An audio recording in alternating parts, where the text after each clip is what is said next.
ಇವಾಗ ಕೆಲವು ಟೆಕ್ನಾಲಜಿ ಮಿತ್ಸ್ನ ತಿಳ್ಕೊಳ್ಳೋಣ.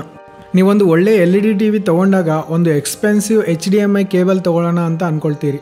ಯಾಕಂದರೆ ಕಮ್ಮಿ ಪ್ರೈಸ್ದು ಕಮ್ಮಿ ಕ್ವಾಲಿಟಿ ಇರುತ್ತೆ, ಟಿ ವಿನಲ್ಲಿ ವಿಡಿಯೋ ಚೆನ್ನಾಗಿ ಕಾಣಿಸಲ್ಲ ಅಂತ ಅಂದ್ಕೊಳ್ತೀರಿ. ಆದರೆ ನೀವು HDMI ಕೇಬಲ್ನ 50,000ದ್ದು ತೊಗೊಂಡ್ರು, 150 ರೂಪಾಯಿದು ತೊಗೊಂಡ್ರು ಟಿ ವಿನಲ್ಲಿ ಸೇಮ್ ಕ್ವಾಲಿಟಿ ಇರುತ್ತೆ. ಕಮ್ಮಿ ಅಮೌಂಟು ತೊಗೊಂಡ್ರೆ ಪಿಕ್ಚರ್ ಕ್ವಾಲಿಟಿ ಚೆನ್ನಾಗಿರಲ್ಲ ಅನ್ನೋ ಭಾವನೆ ಎಲ್ಲಿಂದ ಬರುತ್ತೆ ಅಂದರೆ, ಮೊದಲು ನಾವೆಲ್ಲ ಈ ಥರ ಕೇಬಲ್ಸ್ನ ಯೂಸ್ ಮಾಡ್ತಾ ಇದ್ವಿ. ಇವು ಆ್ಯನಲಾಗ್ ಕೇಬಲ್ಸ್. ಇದರಲ್ಲಿ ಸಿಗ್ನಲ್ ವೇವ್ ಥರ ಹೋಗುತ್ತೆ. ಆದರೆ HDMIನಲ್ಲಿ ಹಾಗಲ್ಲ. ಇದರಲ್ಲಿ ಡಿಜಿಟಲ್ ಆಗಿ 0s and 1s ಥರ ಸಿಗ್ನಲ್ ಹೋಗುತ್ತೆ. ಇದರಿಂದ ಕೇಬಲ್ ಕಮ್ಮಿ ಬೆಲೆದಾದರೂ ಸೇಮ್ ಕ್ವಾಲಿಟಿ ಇರುತ್ತೆ. HDMIನಲ್ಲಿ ಮತ್ತೆ ಜಾಸ್ತಿ ಕಾಸ್ಟ್ ಇರೋ ಕೇಬಲ್ಸ್ ಯಾಕೆ ಇರುತ್ತೆ ಅಂದರೆ ಅದರ ಬಿಲ್ಡ್ ಕ್ವಾಲಿಟಿಗೆ ತಕ್ಕಂತೆ ಇರುತ್ತೆ. ಅಂದರೆ ಅದರ ರಬ್ಬರ್ ಕ್ವಾಲಿಟಿ ಆಗಿರಲಿ, ಗೋಲ್ಡ್ ಪ್ಲೇಟೆಡ್ ಕನೆಕ್ಟರ್ಸ್ ಆಗಿರಲಿ, ಈ ಥರ ಅದರ ಬಿಲ್ಡ್ ಕ್ವಾಲಿಟಿ ಚೆನ್ನಾಗಿರೋದ್ರಿಂದ ಅದರ ಕಾಸ್ಟ್ ಜಾಸ್ತಿ ಇರುತ್ತೆ ಹೊರತು ಪಿಕ್ಚರ್ ಕ್ವಾಲಿಟಿ ಚೆನ್ನಾಗಿರುತ್ತೆ ಅಂತ ಅಲ್ಲ. ಜೊತೆಗೆ ಎಕ್ಸ್ಪೆನ್ಸಿವ್ HDMIಗಳು ಲೆಂತ್ ಜಾಸ್ತಿ ಇರ್ತವೆ. ಅದರೊಳಗಿರೋ ವೈರ್ಸ್ ತಿಕ್ಕಾಗಿ ಇರಬೇಕಾಗುತ್ತೆ. ಅದಕ್ಕೆ ಅವು ಎಕ್ಸ್ಪೆನ್ಸಿವ್ ಆಗಿರುತ್ತೆ. ನೀವು ಮಾಡಬೇಕಾಗಿರೋದೇನೆಂದರೆ ಜಸ್ಟ್ HDMI ಕೇಬಲ್ ತೊಗೊಳ್ಳೋವಾಗ ಯಾವ ವರ್ಷನ್ ತೊಗೊಳ್ತಾ ಇದ್ದೀರಿ ಅನ್ನೋದು ನೋಡಿ ತೊಗೋಬೇಕು. ಇವಾಗ ನಮ್ಮ ಹತ್ರ ಇರೋ ಗ್ಯಾಡ್ಜೆಟ್ಸ್ಗೆ HDMI 2.0 ತೊಗೊಂಡ್ರೆ ಸಾಕು. ಇದು 4K 60 Hzವರೆಗೂ ಸಪೋರ್ಟ್ ಮಾಡುತ್ತೆ. 2.1 ವರ್ಷನ್ 4K 120 Hzವರೆಗೂ ಸಪೋರ್ಟ್ ಮಾಡುತ್ತೆ. ನಿಮ್ಮ ಟಿ ವಿ ಅಥವಾ ಮಾನಿಟರ್ 1080p ಆದರೆ ನೀವು ಜಸ್ಟ್ 1.4 ವರ್ಷನ್ದೂ ತೊಗೋಬೋದು. ಆದರೆ 2.0 ತೊಗೊಳ್ಳಿ, ಎರಡು ಅಷ್ಟೇ ರೇಟ್ ಇರುತ್ತೆ. ಇವಾಗ ನಿಮಗೆ ಇನ್ನೊಂದು ಡೌಟ್ ಬರ್ಬೋದು, ಇವಾಗ ಕೆಲವೊಂದು ಮಾನಿಟರ್ಸ್ 120 Hz 240 Hzನೂ ಬರ್ತಾ ಇವೆ. ಮತ್ತು ಇವಾಗ 8K ವಿಡಿಯೋಸ್ನೂ ಬರ್ತಿವೆ. HDMI 2.1 ಕೇವಲ 4K 120 Hz ಸಪೋರ್ಟ್ ಮಾಡುತ್ತಲ್ಲ. ಮತ್ತು ಹೆಂಗೆ ಅಂದರೆ ಅದಕ್ಕೆ PC ಗಳಲ್ಲಿ ಡಿಸ್ಪ್ಲೇ ಪೋರ್ಟ್ ಇರುತ್ತೆ. ಇದು HDMIಗಿಂತ ಜಾಸ್ತಿ ಸಪೋರ್ಟ್ ಮಾಡಬಲ್ಲದು, ಅಂದರೆ 8K 16K ರೆಸಲ್ಯೂಷನ್. ಈ ಡಿಸ್ಪ್ಲೇ ಪೋರ್ಟ್ನಲ್ಲಿ ಯಾವ ವರ್ಷನ್ ಎಷ್ಟು ರೆಸಲ್ಯೂಷನ್ ಸಪೋರ್ಟ್ ಮಾಡುತ್ತೆ ಅಂತ ಈ ಲಿಸ್ಟ್ನಲ್ಲಿ ನೀವು ಪಾಸ್ ಮಾಡಿ ನೋಡ್ಕೋಬೋದು. ಈಗ ಹೇಳೋದು ತುಂಬ ಜನರ ಮೂಢನಂಬಿಕೆ. ಅದೇನೆಂದರೆ ಬ್ಲೂ ಲೈಟ್ ಗ್ಲಾಸಸ್. ಕಂಪ್ಯೂಟರ್ ಮುಂದೆ ಕೂತಾಗ ಫೋನ್ ನೋಡೋವಾಗ ಬ್ಲೂ ಲೈಟ್ ನಮ್ಮ ಕಣ್ಣಿಗೆ ಎಫೆಕ್ಟ್ ಮಾಡುತ್ತೆ ಅಂತ ತುಂಬ ಜನ ಬ್ಲೂ ಲೈಟ್ ಫಿಲ್ಟರ್ಸ್ನ ಗ್ಲಾಸಸ್ನ ಯೂಸ್ ಮಾಡ್ತಾ ಇರ್ತಾರೆ. ಆದರೆ ನಿಜಕ್ಕೆ ಸ್ಕ್ರೀನ್ ನೋಡೋದ್ರಿಂದ ಕಣ್ಣಿಗೆ ಏನೂ ಆಗಲ್ಲ. ಸ್ಕ್ರೀನ್ನಿಂದ ಕಣ್ಣಿಗೆ ಯಾವಾಗ ಎಫೆಕ್ಟ್ ಆಗುತ್ತೆ ಅಂದರೆ ನೀವು ತುಂಬ ಹೊತ್ತು ಸ್ಕ್ರೀನ್ ಮುಂದೆ ಕೂತಾಗ ಫೋಕಸ್ ಜಾಸ್ತಿಯಾಗಿ ಕಮ್ಮಿ ಬ್ಲಿಂಕ್ ಮಾಡ್ತೀರಿ. ಇದರಿಂದ ಕಣ್ಣಲ್ಲಿರೋ ನೀರು ಎವಾಪರೇಟ್ ಆಗಿ ಐಸ್ ಡ್ರೈ ಆಗಿ ಹೋಗ್ತವೆ, ಬರ್ನಿಂಗ್ ಫೀಲಿಂಗ್ ಬರುತ್ತೆ. ಅದಕ್ಕೆ ಸ್ಕ್ರೀನ್ ಮುಂದೆ 1 or 2 hours ಗ್ಯಾಪ್ ಕೊಡೋದು ಒಳ್ಳೆಯದು. ಜೊತೆಗೆ ಕೆಲವು ಜನರಿಗೆ PC ಮುಂದೆ ಜಸ್ಟ್ 10 minutes ಕೂತ್ರೇನೆ ಐ ಸ್ಟ್ರೈನ್ ಆಗುತ್ತೆ, ಎದ್ದೇಳಬೇಕು ಅನಿಸುತ್ತೆ. ಯಾಕಂದರೆ ನಿಮ್ಮ ಮಾನಿಟರ್ನಲ್ಲಿ ರಿಫ್ರೆಶ್ ರೇಟ್ ಜಾಸ್ತಿ ಇರಲ್ಲ. ಮೊದಲಲ್ಲಿ CRT ಅನ್ನೋ ಮಾನಿಟರ್ಗಳು ಬರ್ತಾ ಇದ್ವು. ಟಿವಿಗಳಲ್ಲಿ ಕೂಡ ಈ ಥರನೇ CRT ಟಿವಿಗಳಂತ ಇರ್ತಾ ಇದ್ವು. ಇವುಗಳಲ್ಲಿ ರಿಫ್ರೆಶ್ ರೇಟ್ ಕಮ್ಮಿ ಇರೋದು, ಸ್ಕ್ರೀನ್ ಆನ್ ಆಫ್ ಆಗ್ತಾ ಇರೋದು. ಈ ರಿಫ್ರೆಶ್ ಆಗ್ತಾ ಇರೋದು ನಮಗೆ ಗೊತ್ತಾಗದಿದ್ರೂ ನಮ್ಮ ಬ್ರೈನ್ಗೆ ಡಿಸ್ಟರ್ಬ್ ಮಾಡುತ್ತೆ. ಇದರಿಂದ ತಲೆನೋವು ಕೂಡ ಬರೋದು. ಇವಾಗ ಇರೋ ಲೇಟೆಸ್ಟ್ LED LCD ಮಾನಿಟರ್ಗಳು, ಫೋನ್ ಸ್ಕ್ರೀನ್ಗಳು ಓಲ್ಡ್ CRT ಥರ ಫ್ಲಿಕ್ಕರ್ ಆಗೋದಿಲ್ಲ. ಬಟ್ ಇವುಗಳಲ್ಲಿ ಕೂಡ ರಿಫ್ರೆಶ್ ರೇಟ್ ಅನ್ನೋದಿರುತ್ತೆ. ಕಣ್ಣಿಗೆ ಈಸಿಯಾಗಿ ಇರಬೇಕು ಅಂದರೆ 120 Hz ಡಿಸ್ಪ್ಲೇಗಳನ್ನು ಯೂಸ್ ಮಾಡೋದು ಬೆಟರ್. ಮತ್ತೆ ಕಣ್ಣಿಗೆ ಇನ್ನೊಂದು ಥರ ಹಾನಿಕರ ಏನಂದರೆ ನಾವು ಲಾಂಗ್ ಟೈಮ್ ಫೋಕಸ್ ಮಾಡೋವಾಗ ಫೋಕಸಿಂಗ್ ಮಸಲ್ ಕೂಡ ಸ್ಟ್ರೈನ್ ಆಗುತ್ತೆ.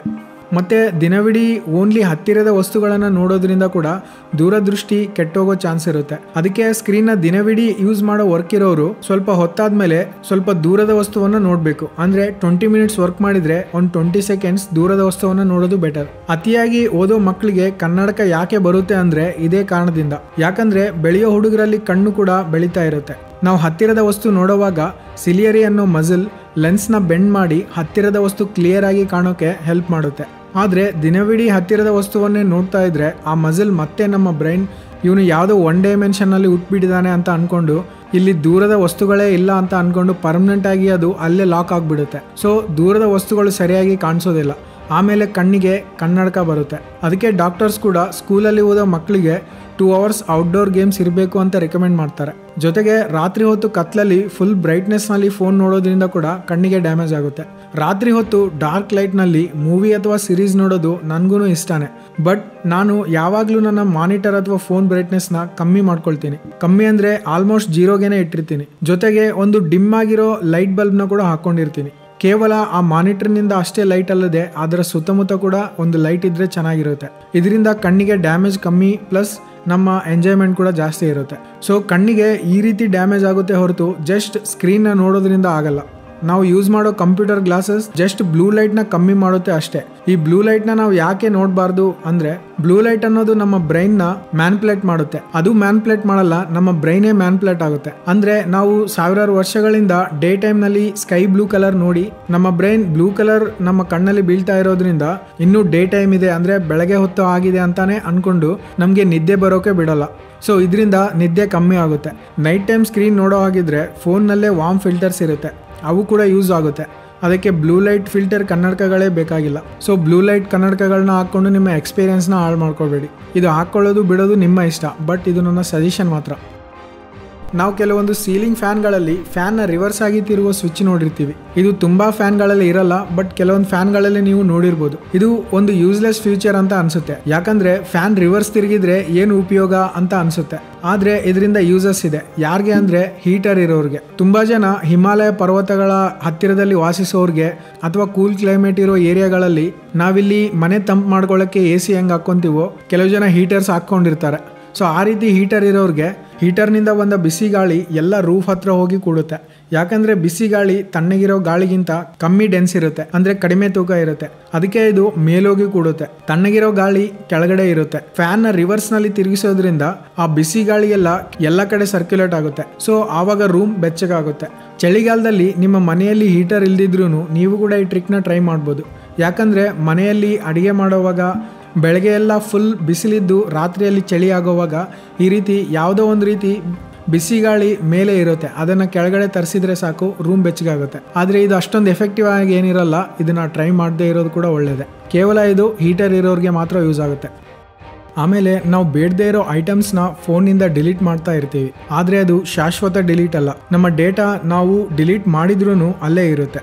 ಎಕ್ಸಾಂಪಲ್ಗೆ ನಿಮ್ಮ ಹತ್ರ ಒಂದೇ ಒಂದು GB ಮೆಮರಿ ಕಾರ್ಡ್ ಇದೆ ಅನ್ಕೊಳ್ಳಿ. ಅದರಲ್ಲಿ 1 GB ಇರೋ ಮೂವಿನ ಹಾಕೊಂಡಿದ್ದೀರಾ. ಈಗ ಅದನ್ನ ಡಿಲೀಟ್ ಮಾಡಿದ್ರಿ, ಆದರೆ ಅದು ಜಸ್ಟ್ ನಿಮಗೆ ಕಾಣಿಸಲ್ಲ ಅಷ್ಟೇ.